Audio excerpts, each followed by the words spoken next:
What's good, everybody? Welcome back to another episode of Vitamin C's with me, your boy, Adam Taylor. Find me over at CelticsBlog.com, Heavy.com, OddsCheckerUS.com, and wherever Celtics basketball lives online. I'm joined by my boy, my homie, my compadre, my co-host on the Vitamin C's, Mr. Tim Shields. Find him over at CelticsBlog.com and CLNSmedia.com. That's meant to roll off your tongue, but I always stumble. Today we're going to be looking at whether or not Rob Williams is a top 10 center in the NBA. I've got a few requirements that I need to be met, and I also view him a little bit differently. Tim, before we get started, man, it's been a hot minute. It's been about a week since we put out a video. I've been busy. You've been busy. The week just got away from us. We need to be more consistent.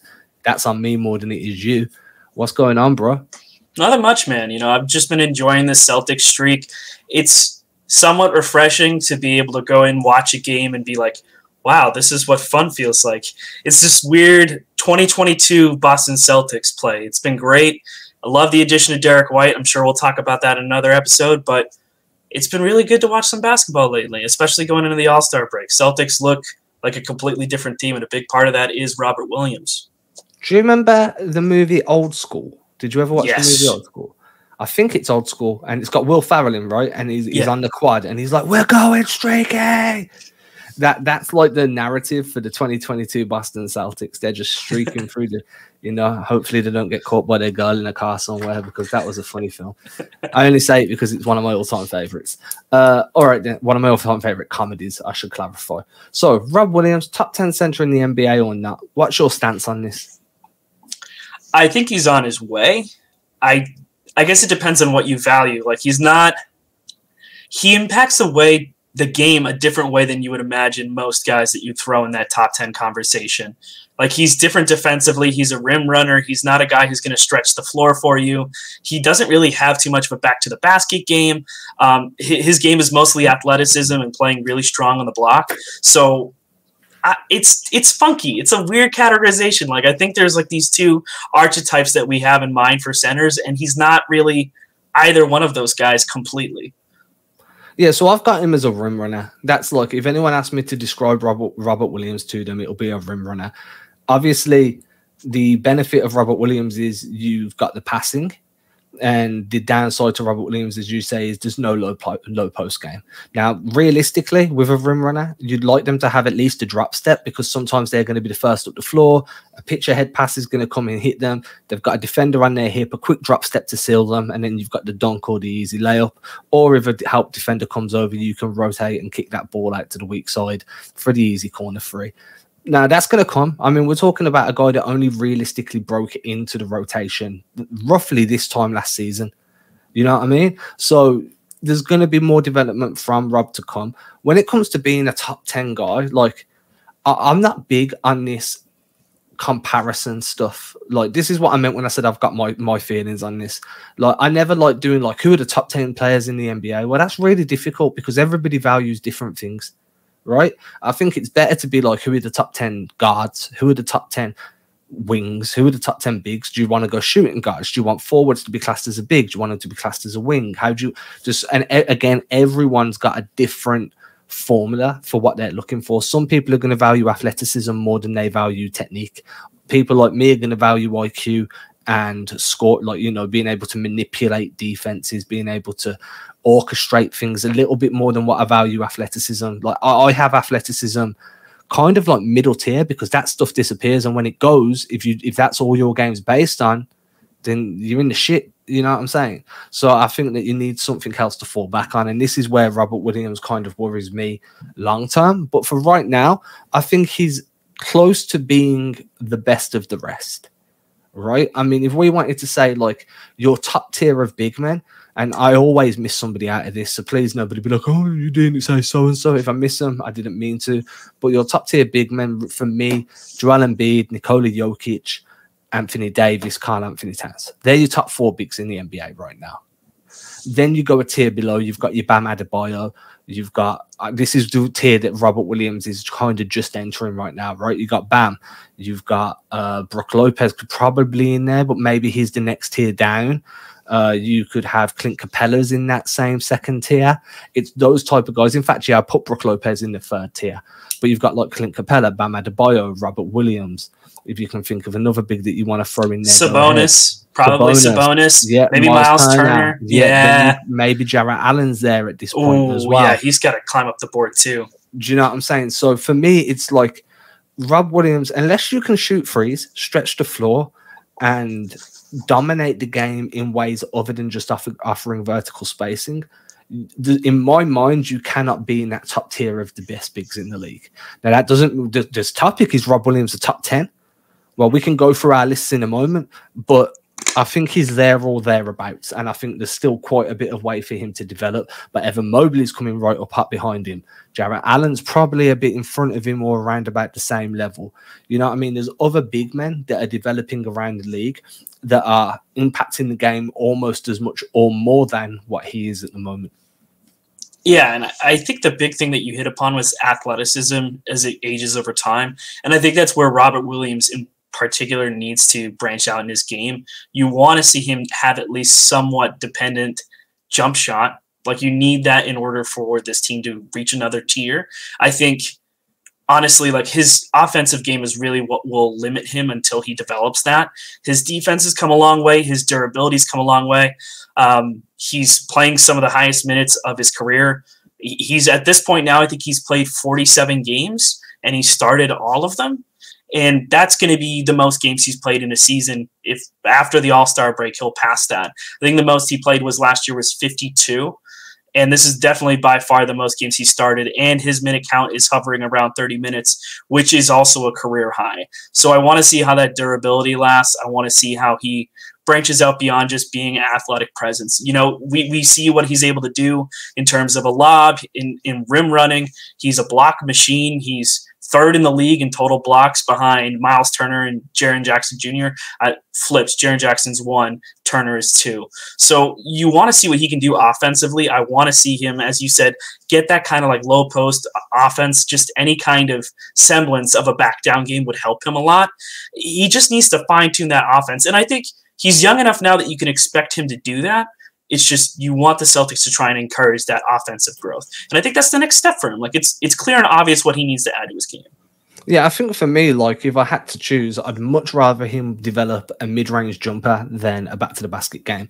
Simple reason is you can gets run in a bunch of short roll offense. You know, they run the Celtics run quite a lot of elbow sets. They do a lot around that mid-range area, and with Rob's passing ability, if he was a pick and pop threat from that mid-range area, the amount of space it would create for guys curling off screens, curling off handoffs in elbow sets, running twirl offense, doing whatever you need to do, that mid-range game just opens wide up for Rob. And I think that a big man that can score on a pick and pop that's in the mid-range is more valuable in the modern NBA than a big man that's going to need to back you down for 3 or 4 dribbles, drop step, and then try and score. I just think as he gets older, as he ages, and that athleticism inevitably starts to kind of come back down to a human level, that you know, a back-to-the-basket game is not going to get you very far in a league that's pace and space.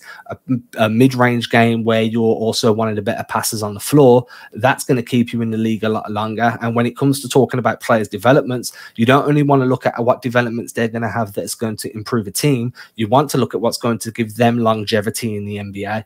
And what's going to give Rob longevity, first and foremost, is being able to score that mid-range, because then you can scale that out, right? Over the next few years, you can bring that inch by inch, step by step, out to the 3-point line. And a perfect example of that's Blake Griffin, a super athletic guy during his prime, developed that mid-range jump shot and then started inching out towards the 3-point line. Blake Griffin wouldn't be in the league right now if he wasn't a viable 3-point shooter. Is he a great 3-point shooter? Hell no. But he's viable. You know, you feel okay if he's, you know, if the ball finds him and he's open behind 3, you're not like, oh my God. You're like, okay, yeah, Blake's shooting a 3. Same as Brook Lopez was similar, you know, super dominant guy. That's the guy that I think of when I think about a guy who's extended his range and extended the length of his career just by having that dependable jump shot, especially from 3. Like, way better than you'd expect. You know, and I feel like that's one thing where everyone's like, what can Rob do that'll improve the Celtics right now? Well, that's fantastic. I agree. You do need to be looking at how a player can improve your team. But what you need to realize is if Rob Williams is viable for the next 3 years and after that his peak is over, well, that's not improving the team because you're going to want Rob around for the long term to continue to develop and grow with JT and JB. Or, you know, if these stars eventually win and then move on, maybe Rob's that guy that helps usher in the next generation. You just don't know how things are going to shake out. So for me, I'm always like, what can add longevity to that guy? And for me, that's that mid-range game. It's not like I'm asking him to beat guys off the dribble, for God's sake. I'm just like, yo, shoot a mid-range. It's easy. Just pull up. And so we kind of started this entire conversation off talking about the top 10 if Robert Williams falls into that top 10 in the center position. This was also based off of a point that was brought up by Kendrick Perkins on ESPN. So I guess when we talk about tiers, and maybe we want to break it down into tiers as opposed to top 10, where do you think like Rob falls in those tiers of tier 1, tier 2, tier 3 in terms of talent? I think he's tier 2. I think he's quite clearly in tier 2. I think that tier is probably how can I put this? It's probably the most saturated tier for talent because obviously tier 1's elite. Well, if tier 1 was saturated, then you're not really elite. Do you know what I mean? Elite means there's not many people at your level. Tier 2 is where the saturation is. You know, I'd put Sabonis in there. I'd put Bam in there. I'd put Jarrett Allen. I'd put Rob. I think Evan Mobley will be there within the next 18 months if he's not already there now. Maybe Evan Mobley will just completely leapfrog tier 2 and go straight into tier 1. I mean, that's the type of player he is, right? Yeah. You know, but you can have Allen in there. You can have who else? Turner, Sabonis, Rob, Bam. There's quite a few guys. I feel like that's the most saturated in terms of talent. And then that's where I have Rob. And I have Rob right around the middle of that tier. Like, he's not at Sabonis's level. He's not at, who else could we say? He's not at Bam Adebayo's level. He's similar. He's around that Clint Capella region. I do think Clint Capella uses his body a little bit better. If you watch that Hawks game against the Celtics, one thing Clint Capella does is he trails the play when Trae Young's got the ball, and he basically sets a really, really late drag screen all the time, just because it completely takes Trae's defender out the game and gets that free ball easier, or gets Trae straight down towards the rim. I think Rob is a super high IQ baller. I think he's a hooper, dude. But at the same time, I think there's still another step he can go in how to manipulate defenses, and I think that's where Clint Capella is. So I'd put Clint Capella like in the middle, and then Rob Williams right underneath. Where would you place him? Probably around there too. I don't think he's at Bam Adebayo's level. I definitely think Sabonis is a better player in terms of the offense. Like, you could talk about athleticism and everything, but there's still wrinkles to his game that he needs to add. Like, he's a superb passer, but he's doesn't have a jump shot really to depend upon. And there are some mental miscues still. He's gotten worlds better than he was last year, but like, there's still room to improve. And I think it's interesting that you mentioned Clint Capella, because Capella was like one of the pro comps for Robert Williams when he was entering the league. Like, that was like the whole hype of like, oh God, like they might have the next Clint Capella here based on his athleticism, his blocking ability. But there are nuances that he can add to his game, especially when you talk about being able to make those reads on offense. And I mean, his passing game has allowed the Celtics to take a lot of big steps forward. So I'm interested to see how he develops his game, because that overall is going to help this Celtics team like just take that next step into true contention. So the thing is, I think he can become a far more versatile player than what Clint Capella is. What you see off Clint Capella right now is what Clint Capella is. This is his peak. You know what I'm saying? He is, in my opinion, he's unequivocally the best rim runner in the NBA. Clint Capella. I don't think there's a rim runner better than him. And if there is, they don't stand out as much, in my opinion. I think that, for me, that's the kind of regard that I hold Clint Capella in. Nowhere near the best big man in the NBA, but for his specific skill set and specific role, he's the best one.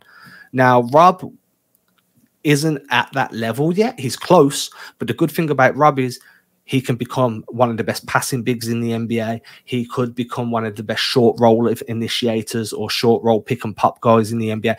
There's far more scope for Rob to expand his game to where you're like, man, Clint Capella's nowhere near as good as Rob is. When you put them to, you know, you'll be having these arguments in the barbershop. Like, when you put them two next to each other in their prime, Rob was just far more versatile, could do a bunch more. And that's why I think that long term, Rob will be close to the very top of that second tier, one of the best of the rest. It's why I also think that Jarrett Allen at the moment is probably the better player. But again, I think that Rob has so much scope to become a more well-rounded, versatile player that you may be having that same argument again. You know, like Jarrett Allen's good in that, but he only does one or two things. Rob can hit you in 4 or 5 ways.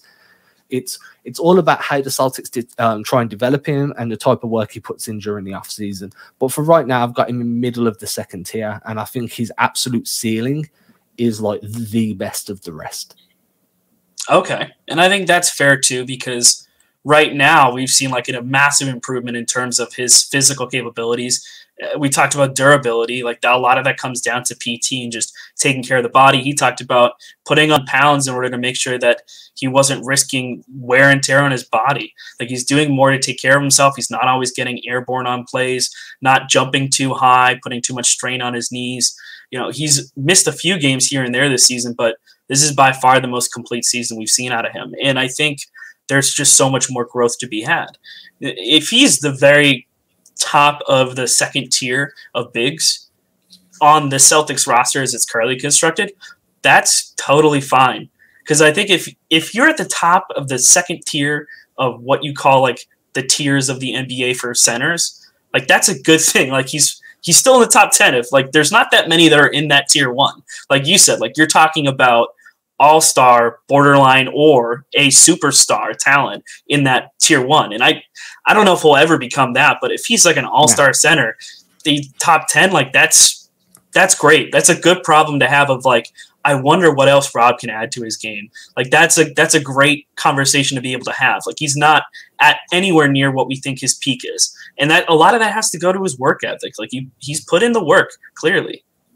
Yeah, I mean, like you can't knock the developments he's had already. He had to really fight for his position on this team, and he's had to fight to keep it too. You know, being on a roster where you kind of broke in last season, then you missed the playoffs with a turf toe, basically, like pretty much all of the playoffs. Then you have to kind of, you know, miss a bit of training camp because of a turf toe. All of a sudden, they bring in Al Horford, and as Cantor comes in, your position's not guaranteed, especially when you've been in and out of the rotation since you entered the league. So Rob earning his spot and then becoming such a vital cog in what the team does, like that speaks to work ethic in and of itself. Do you know what I mean? A good point you made was he's not as you said he's not as airborne as often. Like I say he's more judicial with when he explodes. And if you speak to any old school hooper, any ex-NBA player, or any old NBA player that's been in the league a long time, let's not call them old, any aging NBA player, they'll all tell you the same thing, dude. Dunking doesn't hurt, landing does. You know, the impact on your knees is like, you jump off a couple of steps, go like, you know, the last two, 3 stairs in your house, do that and see if you don't be like, oh, I could have twisted my knee there. You know what I mean? And now you're talking about guys jumping like 4 or 5 feet above that step. You know what I mean? You're exploding. Obviously, it's different depending on your height, but you're exploding super high. Now, Rob's exploding so high you could probably touch the top of the backboard. That's gonna have wear and tear on your knees, on your lower back, because of the impact coming back down. So being more judicial with when to explode, when to go airborne, that in itself is a development that's going to give you more longevity in the league. So I'm all for it. I also think that when he does explode now, it's just got that bit more pop of a wow factor. You know what I mean? We see the labs all the time, but there's sometimes where he really gets up and you're like, holy shit, that dude flew. You know what I mean? Yeah. I think that sums up the conversation. I don't know if there's really anything additional I want to add other than the fact that Rob's a fun player to watch and he's a main cog of this defense right now. Like fantastically so. Robert Williams. Yeah, I love Rob. Shout out Jack Simone. He put that in his article yesterday for Celtics blog. His significant other likes to call him Robert Williams. I'm all in. I'm with him. All in. Right, then, everybody, you know what to do at this point. I should have told you to do it at the start of the show, but you saw the graphics, so you're all right. But if you've made it this far, first of all, thank you. That's nice. You gave us 20 minutes of your time. Appreciate it. And if you are still here, make sure to hit that subscribe button, hit that like button, hit that share button. Most importantly, leave a nice comment. Adam, Tim, you guys the goats. We'll be like, yeah, we know. Thank you very much. And we'll catch you again later in the week. Everybody stay safe. Let's get this W against Philly. And then it's a bit of a break for the Celtics. And, you know, the NBA goes on hiatus on Thursday for the All-Star break. Let's lock in and get that necessary rest. Peace. Cheers.